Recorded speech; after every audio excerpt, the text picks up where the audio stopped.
నమస్తే welcome to V3 news లక్ష్యం సమాజం నేను మౌనిక ముందుగా హెడ్లైన్స్ చూద్దాం చంద్రబాబు అరెస్ట్ లో ప్రభుత్వానికి ఎటువంటి దురుద్దేశం లేదు స్పష్టం చేసిన ఏపీ వైద్య ఆరోగ్య శాఖ మంత్రి విడుదల రజని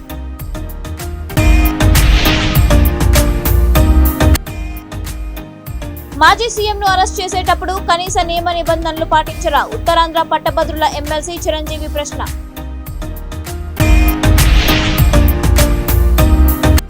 బాబుపై రేప్ కేసు మినహా అన్ని సెక్షన్లు బనాయించడం దారుణం కేంద్ర మాజీ మంత్రి పార్టీ సీనియర్ నాయకుడు అశోక్ గజపతిరాజు ఆగ్రహం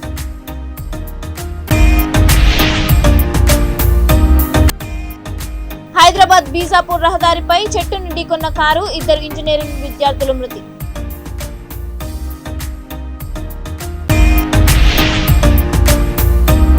ఇక డీటెయిల్స్ చూస్తే చంద్రబాబు అరెస్టు విషయంలో ప్రభుత్వానికి ఎటువంటి దురుద్దేశం లేదని ఆయన చేసిన తప్పులకు శిక్ష అనుభవిస్తారని ఏపీ వైద్య ఆరోగ్య శాఖ మంత్రి విడుదల రజని అన్నారు.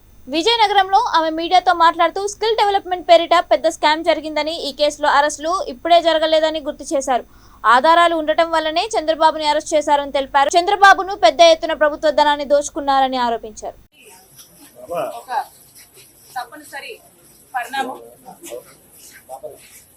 చంద్రబాబు నాయుడు గారు తనేదో అబౌవ్ ద లా అని చెప్పి భావిస్తా ఉన్నారు.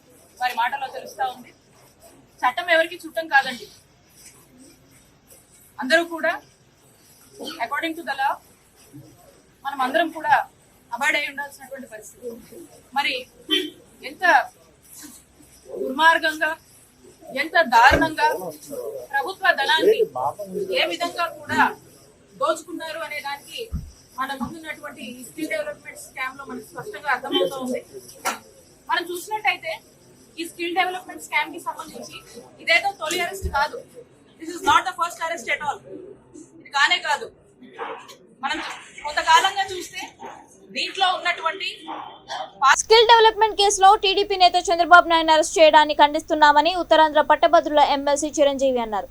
మీడియా సమావేశంలో ఆయన మాట్లాడుతూ మాజీ ముఖ్యమంత్రిని అరెస్ట్ చేసేటప్పుడు కనీస నియమ నిబంధనలు పాటించకపోవడం దారుణమని ఆగ్రహం వ్యక్తం చేశారు. కేసులో ముందున్న వారు కాకుండా A37 గా ఉన్న చంద్రబాబుని అరెస్ట్ చేయడం ఏంటని నిలదీశారు.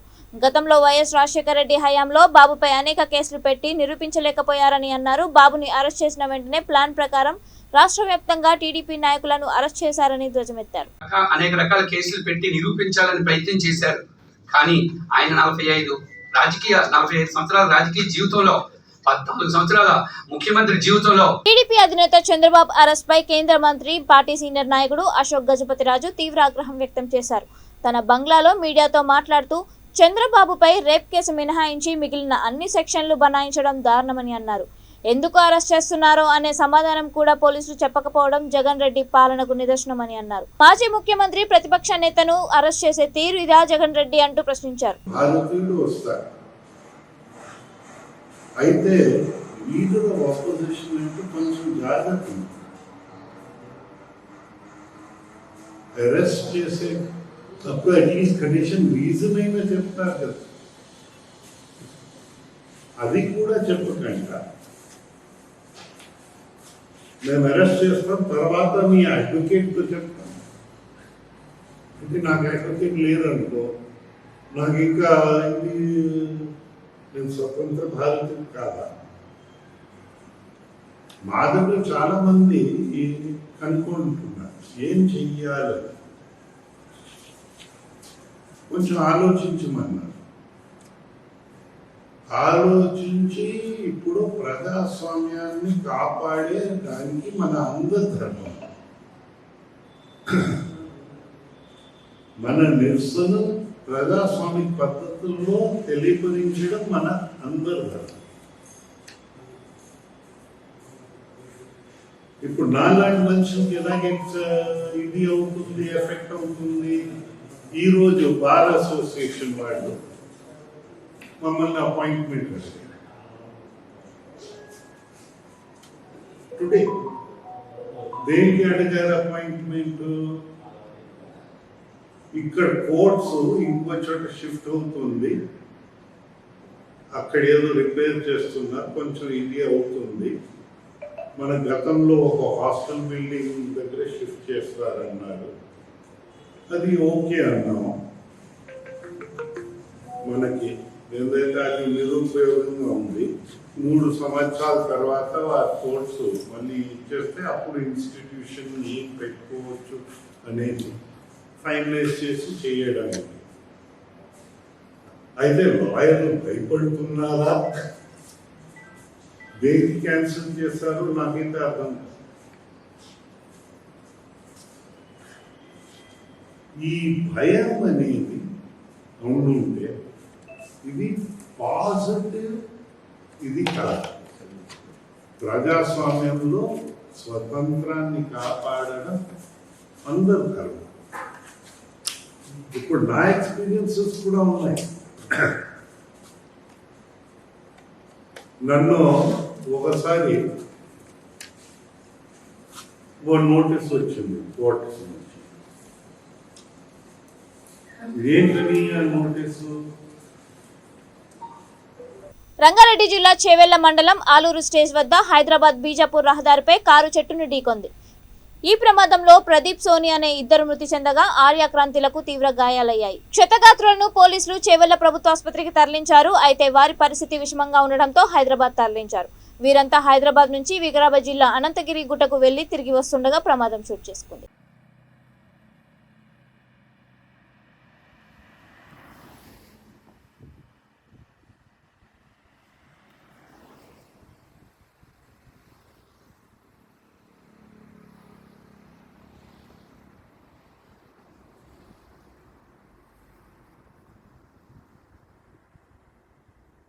టీపీసీసీ అధ్యక్షుడు రేవంత్ రెడ్డి సమక్షంలో చేరికలు జరిగాయి. కొడంగల్ నియోజకవర్గం, బోమ్రాస్పేట్, దౌలతాబాద్ మండలాలకు చెందిన బీఆర్ఎస్, బీజేపీ నాయకులు, కార్యకర్తలు కాంగ్రెస్లో చేరారు.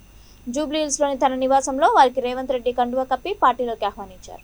సమగ్ర శిక్షలో కాంట్రాక్ట్ పద్ధతిలో విధులు నిర్వహిస్తున్న ఉద్యోగులను రెగ్యులరైజ్ చేయాలని సంఘం నాయకులు డిమాండ్ చేశారు. తెలంగాణ సమగ్ర శిక్షలో కాంట్రాక్ట్ పద్ధతిలో స్కూల్ కాంప్లెక్స్ పరిధిలోని క్లస్టర్ రిసోర్స్ పర్సన్స్, భవిత సెంటర్లో ఇంక్లూజివ్ ఎడ్యుకేషన్ రిసోర్స్ టీచర్, మండల స్థాయిలో ఎంఐఎస్ కోఆర్డినేటర్లు, సిసిఓ ఆపరేటర్లు, మెసెంజర్లు, పాఠశాలల్లో పార్ట్ టైం బోధకులు తదితర విభాగాల్లో పనిచేస్తున్నామని అన్నారు. ఉద్యోగులను రెగ్యులరైజ్ చేసే వరకు వేతన టైం స్కేల్ అమలు చేయాలని, ఉద్యోగ భద్రత కల్పించాలని కోరారు. ఒడిశా, హర్యానా, ఢిల్లీ, మహారాష్ట్ర తదితర రాష్ట్రాలలో క్రమబద్ధీకరణ చేశారని, కానీ తెలంగాణలో మాత్రం కనీస వేతన స్కేలు అమలు చేయకపోవడం విచారమని వాపోయారు. ప్రతి ఉద్యోగికి జీవిత బీమా 10 లక్షలు, ఆరోగ్య బీమా 5 లక్షల సౌకర్యం కల్పించాలని కోరారు. 2018 పీఆర్సీ కమిటీ నివేదిక ప్రకారం ప్రతి కాంట్రాక్ట్ ఉద్యోగికి కనీస వేతన పే స్కేల్ అమలు చేయాలని కోరారు. ఆందోళన, నిరసన కార్యక్రమాల్లో భాగంగా 10వ రోజు నిరసన కార్యక్రమంలో బోనాలు, భారీ ర్యాలీ నిర్వహించారు. BJP state executive member doctor Premraj మాట్లాడుతూ సమగ్ర శిక్ష ఉద్యోగుల సంఘానికి సంపూర్ణ మద్దతు తెలిపారు. ఈ విషయాన్ని తమ పార్టీ అగ్రనేతలతో చర్చిస్తానని అన్నారు. రంగారెడ్డి జిల్లా సమగ్ర ఉద్యోగుల సంఘం అధ్యక్షుడు మొహమ్మద్ అజీజ్, గౌరవ అధ్యక్షుడు బుచ్చప్ప, మహిళా అధ్యక్షురాలు శ్రీలత, జిల్లా కార్యదర్శి జె సంపత్ తదితరులు పాల్గొన్నారు.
ఉద్యోగుల ఐక్యత, ఎస్ఎస్ఏ ఉద్యోగుల ఐక్యత, ఆవాజ్ దో, ఆవాజ్ దో.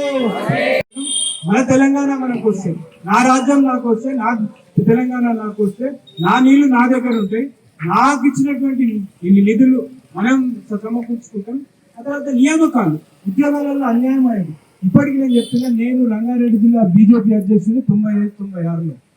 అప్పుడు రంగారెడ్డి జిల్లా కలెక్టర్ ఆఫీస్ కు ఇంటర్వ్యూకి వస్తే 50 మంది 60 మంది వస్తే 40 మంది ఆంధ్రలో వచ్చేది, 10-15 మంది మన తెలంగాణ ఊళ్ళలో ఉండేది.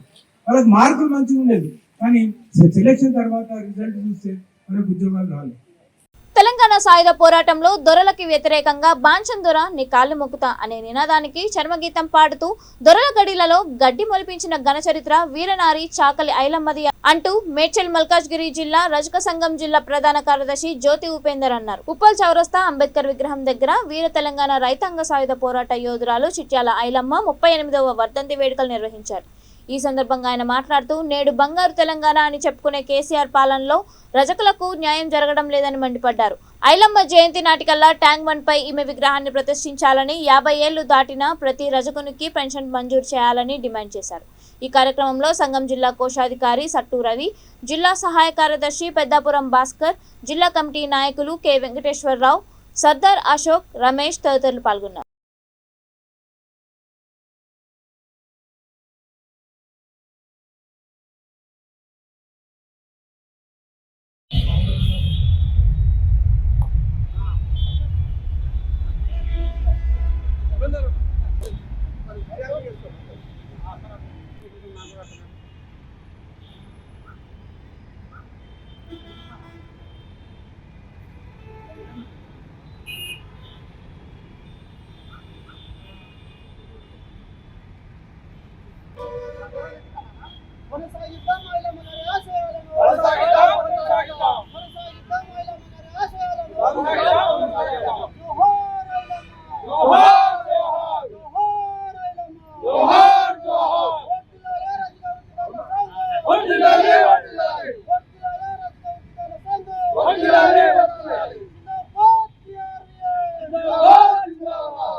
మిత్రులారా, ఈ రోజు వీరనారి ఐలమ్మ గారి వర్ధంతి 38వ వర్ధంతి మేడ్చల్ మల్కాజ్గిరి జిల్లా ప్రాంతంలో ఉప్పల్ రింగ్ రోడ్ అంబేద్కర్ విగ్రహం వద్ద జరపడం జరుగుతుంది. మా జిల్లా కమిటీ సభ్యులందరూ ఈ రోజు ఐలమ్మ నివారణకు అటెండ్ అయినందుకు వాళ్ళందరికీ పేరు పేరున ధన్యవాదాలు తెలియజేస్తున్నాను. ఇలా బీసీ కులాలలో 90% ఉన్న బీసీలు అట్టడుగు వర్గాల అణగదొక్కుతున్నారు. ఈ దొరల పాలన పోవాలని వీరనారి ఐలమ్మ కొమ్ము చేతబట్టి, కొడవళ్ళు చేతబట్టి ఇలా 10 ఎకరాల 40 ఎకరాల భూములు పంచిన చరిత్ర ఐలమ్మ గారికి ఉన్నది. ఇలా బీసీలలో ఇంతమంది మనం అందరం సమానంగా ఎదిగి మన నిధుల కోసం మనమే వెనుకబడిపోయే పరిస్థితికి వచ్చారు. కాబట్టి ఇలా కేసీఆర్ గారు బంగారు తెలంగాణ అంటున్నాడు. మన బంగారు తెలంగాణలో మన రజకుల బతుకులు మారింది లేదు. ఇలా బీసీ బంధాన్ని మనిషికి ₹1,00,000 పెట్టాడు. మేము తెలంగాణ రజగుర్తుదారుల సంఘం తరఫున బీసీల అందరికీ మనిషికి 10 లక్షల డిమాండ్ చేశాము. ఈ రోజు ₹1,00,000 పెట్టి దాంట్లో ఎమ్మెల్యేల తప్పులు కానీ కార్పొరేటర్ల తప్పులు కానీ జరుగుతున్నాయి. ఇది జరగకుండా తక్షణమే కలెక్టర్ల పరిధిలో కలెక్టరేట్లోనే జరిగి ఈ తీర్మానం జరగాలని, అందరూ బీసీలకు రుణాలు పెట్టుకున్న వాళ్ళందరికీ రుణాలు రావాలని తెలియజేస్తున్నాను. ఇంకా రజకుల కోసం కూడా ఎన్నో డిమాండ్స్ ఉన్నాయి. ఆ డిమాండ్స్ కూడా వీరనారి ఐలమ్మ విగ్రహం ట్యాంక్ బండ్ మీద పెడతామని ముఖ్యమంత్రి గారు ప్రకటించారు. ఇప్పటి వరకు అది ఊసెత్తడం లేదు. పక్షంగా 26వ తారీఖు ఆమె జయంతి ఉన్నది. జయంతి వరకు ట్యాంక్ బండ్ మీద విగ్రహం పెట్టి ఇలా ముఖ్యమంత్రి గారు నెరవేర్చుకోవాలని మేము రజక వృత్తిదారుల సంఘం తరఫున మేము కోరుతున్నాము. రజకులకు రక్షణ చట్టం ఒకటి కావాలి, రజకులకు డబుల్ బెడ్రూమ్ కావాలి, శాసనసభలో మాకు సీట్లు కేటాయించాలి. ఇలా గ్రామ పంచాయతీ నుంచి మొదలు పెడితే అసెంబ్లీ వరకు రజకులకు 10 సీట్లు ఉంటాయి. ఆ 10 సీట్లు ఇలా ఎవరు ఎత్తుకోబోతున్నారు అంటే బడాబాబుల చేతిలో ఇదే మా రాజకులు వాళ్ళ పొత్తులు రాసి సీట్లు అమ్ముకొని ఇలా నిలబడి మాట్లాడే పరిస్థితి లేకుండా రజకుల మీద దాడులు జరుగుతున్నాయి, దౌర్జన్యాలు జరుగుతున్నాయి. ఇలాంటి ఖండించాలని చెప్పి రక్షణ చట్టం తక్షణమే భూమి కోసం, భుక్తి కోసం, వెట్టి చాకరీ విముక్తి కోసం పోరాడిన వీరనారి చాకలి ఐలమ్మ అని, ఆమె ఆశయాలను స్ఫూర్తిని ప్రతి ఒక్కరూ ఆదర్శంగా తీసుకోవాలి. కావాలని రాజన్న సిరిసిల్ల జిల్లా ముస్తాబాద్ మండల రజక సంఘం అధ్యక్షులు కొత్తపల్లి నారాయణ పిలుపునిచ్చారు. ఐలమ్మ 38వ వర్ధంతి వేడుకలను రజక సంఘం ఆధ్వర్యంలో పోతుగల్, చిప్పలపల్లి, ముస్తాబాద్ గ్రామాల్లో జరుపుకున్నారు. ఆయా గ్రామ సర్పంచ్లు, రజక సంఘం నాయకులు ఐలమ్మ విగ్రహానికి పూలమాలలు వేసి నివాళులర్పించారు. ఈ కార్యక్రమంలో పోతుగల్ సర్పంచ్ తన్నీరు గౌతమ్రావు, రజక సంఘం మండల అధ్యక్షుడు కొత్తపల్లి నారాయణ, మండల మాజీ అధ్యక్షుడు సుద్దాల దేవయ్య తదితరులు పాల్గొన్నారు.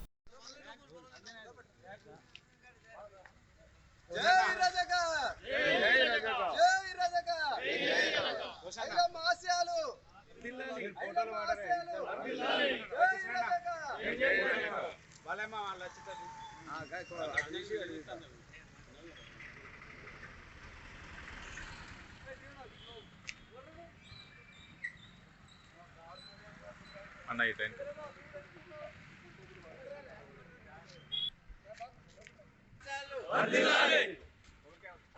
జై జై రాజక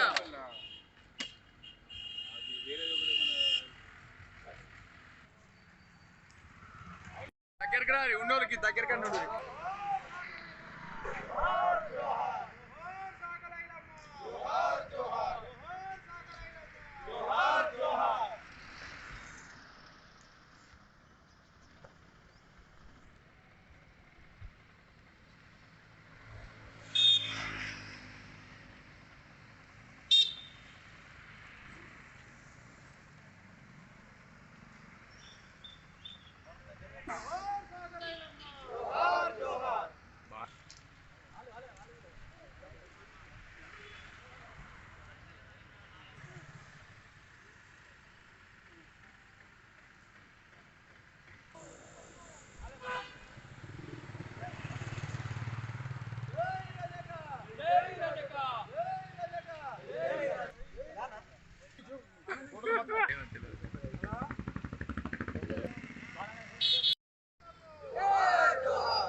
తెలంగాణ లోపల రాజన్న సిరిసిల్ల జిల్లా ముస్తాబాద్ మండలంలో వీరనారి చిట్యాల ఐలమ్మ 38వ వర్ధంతి ఘనంగా నిర్వహించుకోవడం జరుగుతుంది.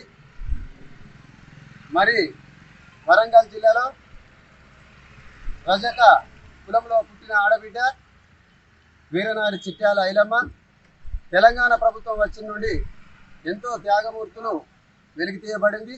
అందులో వీరనారి చిట్యాల ఐలమ్మ మరియు వర్ధంతులు, జయంతులు అధికారికంగా నిర్వహించాలని కోరడమైంది. మరియు తెలంగాణ లోపల ఒక జిల్లాను ఐలమ్మ జిల్లాగా ప్రకటించాలని కోరడమైంది. మరి హైదరాబాద్లో ట్యాంక్ బండ్పై వీరనారి ఐలమ్మను ఏర్పాటు చేయాలని ప్రభుత్వానికి విజ్ఞప్తి చేస్తున్నాము. మరి ఈరోజు ఇంత ఘనంగా చేయడానికి మరి పెద్దలు, గ్రామ సర్పంచ్ అందరి పెద్దలకు మా రజక సంఘం తరఫున ధన్యవాదాలు తెలుపుతున్నాను. వీరనారి సాగల ఐలమ్మ 38వ వర్ధంతిని పురస్కరించుకొని ముస్తాబాద్ మండల కేంద్రంలోని వివిధ గ్రామాల నుంచి వచ్చిన రజక బంధువులందరి ఆధ్వర్యంలో వర్ధంతిని జరుపుకోవడం జరిగింది. అలాగే సాగలి ఐలమ్మ వర్ధంతిని, జయంతిని అధికారికంగా ప్రకటించిన గౌరవ ముఖ్యమంత్రి వర్యులు, అలాగే మా మంత్రి వర్యులు కేటీఆర్ గారికి ప్రత్యేక ధన్యవాదాలు తెలుపుతూ ఇలా రానున్న ముందు రోజుల్లో కొంచెం ఇక్కడ గ్రామ పంచాయతీ సిబ్బంది కానీ ఇంకెవరైనా కానీ కొంచెం వర్ధంతి కానీ జయంతి కానీ వచ్చిందంటే కొంచెమంతా మాకు కూడా సహకరించి విగ్రహాలను కడగడం అలాంటివి చేస్తే మాకు కూడా మంచి మాకు గుర్తింపు ఉన్నట్టుంటుంది. అలాగే ప్రభుత్వం ఎన్నో చేయాలనుకున్న అధికారులు ఈరోజు వర్ధంతి అని తెలిసి అధికారికంగా చేయాలని ఉన్నా కానీ కొంచెం వాళ్ళు మర్చిపోయినట్టున్నారు. మళ్ళీసారి ఇలాంటి రిపీట్ కాకుండా చూసుకుంటా మా శాఖల్లో కూడా ఉన్నత స్థితిలో నిలపాలని గౌరవ మంత్రివర్యులు, గౌరవ ముఖ్యమంత్రి వర్యులు చూస్తున్నారు. దాన్ని అలాగే కొనసాగించాలని కోరుకుంటూ జై రజక, జై రజక. మా పోతుగల్ గ్రామంలో రజక సంఘం ఆధ్వర్యంలో అధ్యక్షులు మరి వాళ్ళ పాలకవర్గము మరి ఆ రజక సోదరులు ఏర్పాటు చేసినటువంటి ఈ వర్ధంతికి వచ్చినటువంటి మా గ్రామ పెద్దలకు మరి మా గ్రామ పంచాయతీ పాలకవర్గానికి అదేవిధంగా మీకు అందరికీ తెలుసు ఐలమ్మ ఒక నిరుపేద కుటుంబంలో పుట్టి ఆమె ఒక మహిళ అయినా కానీ ఎన్నో పోరాటాలు చేసి మన రజాకర్లతో కూడా కొట్లాడి ఆనాడు భూమికి హైదరాబాద్ మహబూబ్ నగర్ క్రాస్ రోడ్ లో బండ్లగూడ ఎస్ఐ ఆధ్వర్యంలో వాహనాల తనిఖీ చేపట్టారు. ఎలాంటి ధృవపత్రాలు, నెంబర్ ప్లేట్ లేకుండా తిరుగుతున్న వాహనాలను పట్టుకున్నారు. ఈ తనిఖీల్లో పెట్రోలింగ్ సిబ్బంది పాల్గొన్నారు.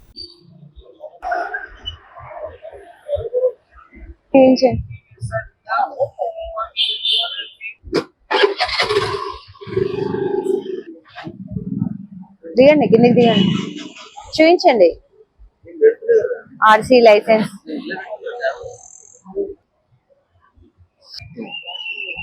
చూపించండి మీరు చూపించండి, లోపల చూపించండి. బ్యాగ్ ఫస్ట్ బ్యాగ్ లోపల ఏముందో చూపించండి.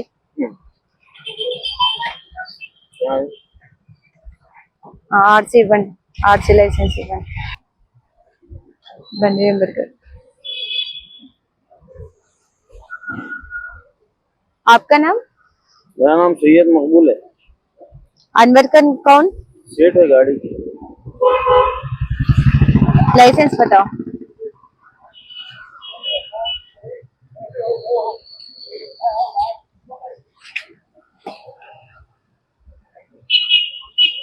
क्या काम करे? Auto auto. తను ఏం వర్క్ చేస్తాడు, ఏంటి, ఈ టైంలో ఎందుకు వస్తున్నారు కనుక్కోండి. ऑटो चलाते हैं। कहाँ से आ रहे हैं आप? मैं देखो ओला की बुकिंग मारता हूँ। कहाँ से? ओला। చూపించండి, అవన్నీ చూపించండి, తీయండి. सामान्य काम कर रहे हैं। సరే డ్యూట్ అయ్యా బాబు, తీయండి, అవన్నీ తీయండి. ఏ కవర్లో ఏమున్నాయి? ఆ కవర్ ఏం వర్క్ చేస్తారు మీరు? Aluminium work. ఈ టైంలో ఎక్కడికి వెళ్తున్నారు?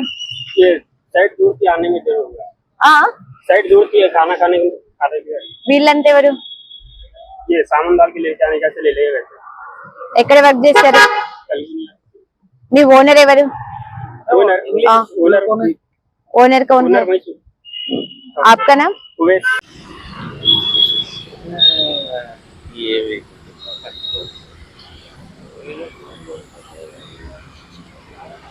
हेलो, आपका नाम? मोहम्मद जहांगीर। मोहम्मद जहांगीर।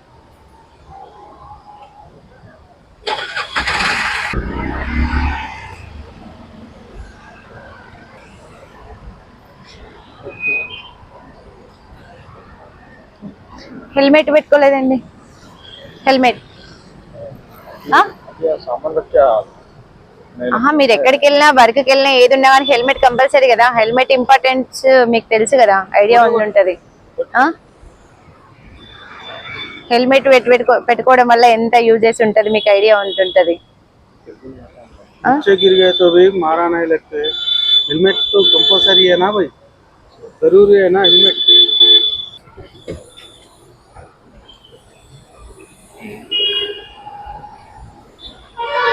భద్రాద్రి కొత్తగూడెం జిల్లా భద్రాచలానికి ఆనుకొని ఉన్న ఏపీలోని అల్లూరి సీతారామరాజు జిల్లా ఎటపాక మండలం పురుషోత్తపట్నం దగ్గరలోని తుమ్మలనగర్ అటవీ ప్రాంతంలో ఒక వ్యక్తి అనుమానాస్పద స్థితిలో ఉన్న మృతదేహం లభ్యమైంది. తుమ్మలనగర్ అటవీ ప్రాంతంలో మెడ కోసిన మృతదేహాన్ని గుర్తు తెలియని వ్యక్తులు కాల్చివేశారు. పోలీసులు సంఘటనా స్థలానికి సందర్శించి కేసు నమోదు చేసి దర్యాప్తు చేపట్టారు.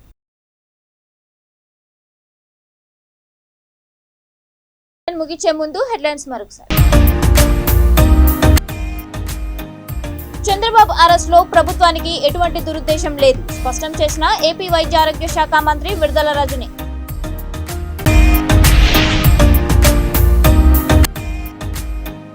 మాజీ సీఎంను అరెస్ట్ చేసేటప్పుడు కనీస నియమ నిబంధనలు పాటించరా? ఉత్తరాంధ్ర పట్టభద్రుల ఎమ్మెల్సీ చిరంజీవి ప్రశ్న.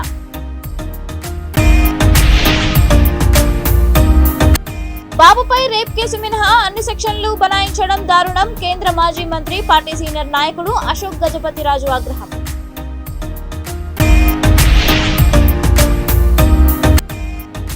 హైదరాబాద్ బీజాపూర్ రహదారిపై చెట్టును ఢీకొన్న కారు, 2 ఇంజనీరింగ్ విద్యార్థులు మృతి.